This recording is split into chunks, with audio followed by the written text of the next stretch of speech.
படம் ரொம்ப சுமார் தாங்க.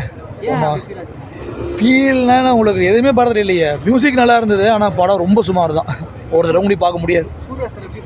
சூர்யா ஆக்டிங்லாம் நல்லா இருக்குது. பட் ஆனால் என்னென்னா உங்களுக்கு திரைக்கதையில் இன்னும் கொஞ்சம் நல்லா கொஞ்சம் ஒர்க் அவுட் பண்ணியிருந்துருக்கலாம். ஒரு தடவை பார்க்கலாம். அது சூர்யாக்காக பார்க்கலாம். இல்லைண்ணா, நல்லா இல்லை படம். ரொம்ப ரொம்ப வயலன்ஸை வந்து ரொம்ப அதை இது பண்ண மாதிரி, அந்த படத்தில் ரொம்ப வயலன்ஸை ஸ்ப்ரெட் பண்ண மாதிரி இருந்துச்சு. இஷ்டத்துக்கு அடிக்கிறாங்க, இஷ்டத்துக்கு கொல்றாங்க. எதுக்காக நம்ம இதை அடிக்கிறோம் அப்படின்றதே சூர்யா வந்து இதனால தான் இந்த அந்த கதை, அந்த பார்ட் ஆஃப் த ஸ்டோரியே ஒரு லாஸ்ட்டு ஒரு 20 மினிட்ஸ் முன்னாடி தான் ரிவீல் பண்ணுறாங்களே. ரிவீல் பண்ணிவிட்டு அதுக்கப்புறம் சூர்யா சார் வந்து ரிவெஞ்ச் எடுக்கிற மாதிரி ரொம்ப இழுத்து போரிங்காக இருந்துச்சு. எல்லாம் அந்த கனிமா சாங்க்காக வந்திருப்பாங்க. மேபி வந்து டிசப்பாயின்மெண்ட் தான். ப்ரோ படம் சத்தியமாக சொல்கிறேன், செகண்ட் ஆஃப் புரியவே இல்லை ப்ரோ. ஆக்டிங் வைஸ் எல்லாமே சூப்பராக இருந்தது. கதை எனக்கு ஒரு மாதிரி வேறு மாதிரி போயிடுச்சு. அது எங்கேயோ செம்மையாக இருந்துச்சு. பிரியா ஷரன் கேமியோ சூப்பராக இருந்துச்சு ப்ரோ. அதுக்காக வேணால் படம் பார்க்கலாம் கண்டிப்பாக. மற்றபடி கடைலாம் அவ்வளோ இல்லை. ஒரு மாதிரி எனக்கு புரியல. ஒரு மாதிரி எங்கேயோ போயிட்டாங்க. வாரு அது இது ஸ்லேவு தெரில. யாரோ வராங்க, திடீர்னு கன் எடுத்துகிட்டு வராங்க, ஏதோ பண்ணுறாங்க. ஒரு வாட்டி பார்க்கலாம். கண்டிப்பாக ஒன் டைம் பார்க்கலாம் ப்ரோ. சூர்யாக்காக ஸ்டார்டிங் மட்டும் மொக்க ப்ரோ. மிச்சபடி படம் சூப்பர். ஸ்டார்டிங் சூப்பராக இருந்துச்சு. அதெல்லாம் சூப்பர் ப்ரோ. அதெல்லாம் ஒன்றுமே இல்லை, சூப்பர் ப்ரோ. எண்டிங் மட்டும் கொஞ்சம் மொக்கையாக இருந்துச்சு ப்ரோ. மிச்சபடி படம் சூப்பராக நல்லா இருக்கு. ரொம்ப நாள் கழிச்சு சூர்யாவோடது நல்லா இருக்கு. இப்போ அவரோட ஆக்டிங் நல்லா இருக்கு சூர்யாவோடது. பட் கதை வந்து ரொம்ப ஓகே தான். இல்லை, நாங்கள் கார்த்திக் சுப்ராஜ் ரொம்ப எக்ஸ்பெக்ட் பண்ணி வந்தோம். பட் அந்த அளவுக்கு இல்லை. மியூசிக் சூப்பராக இருக்குது.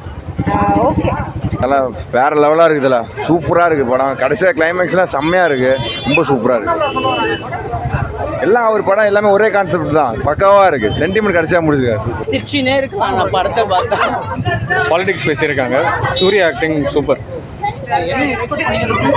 எக்ஸ்பெக்ட்லாம் பண்ணல. படம் நல்லா இருக்கு. மியூசிக் நல்லா இருக்கு. அதே மாதிரி இளையராஜா 5 கோடி கேட்பார்னு நினைக்கிறேன். பாட்டு யூஸ் பண்ணியிருக்காங்க. படத்தில் வில்லன் பிடிக்கல ப்ரோ. எல்லாரையும் அடிக்கிறாரு சூர்யா. வில்லன் மட்டும் சூர்யாவை அடிக்கிறான் ப்ரோ. லாஸ்ட்டில் எண்டிங் வந்து படத்துக்கும் எண்டிங்கும் வந்து கொஞ்சம் மிஸ்மேட்சிங் ஆகுது. அது என்னன்னா, அவர் வந்து அடிமைத்தனத்தை வந்து ஒழிச்சிட்டாரு சூர்யா.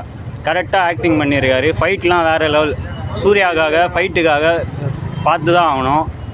அப்புறம் வந்து இந்த பாட்டு அதெல்லாம் தரமாக இருந்துச்சு. டான்ஸ்லாம் பக்காவாக எல்லோரும் நல்லா ஜாலியாக என்ஜாய் பண்ணோம். இன்னொரு வாட்டி பார்க்கலாம். இன்னும் எனக்கு பார்க்கணுன்னு ஆசை வருது. அடுத்த வாட்டி வந்து பார்ப்பேன். அடிமையாக இருக்கவங்க வந்து சிரிக்கக்கூடாதுன்னு சொல்லிட்டு எல்லோரும் நம்மளை அடக்கி வைப்பாங்க. அவங்க முன்னாடி நம்ம நல்லா வாழ்ந்து சிரித்து காமிச்சோன்னா அவங்களுக்கு ஒரு பயம் ஏற்படும். அதுக்கப்புறம் அவங்களோட பவர் வந்து கம்மியாகிடும்னு கரெக்டாக புரிய வச்சுருக்காரு ப்ரோ. ஆமாம் ப்ரோ, அந்த மாதிரி தான் ப்ரோ இருக்குது.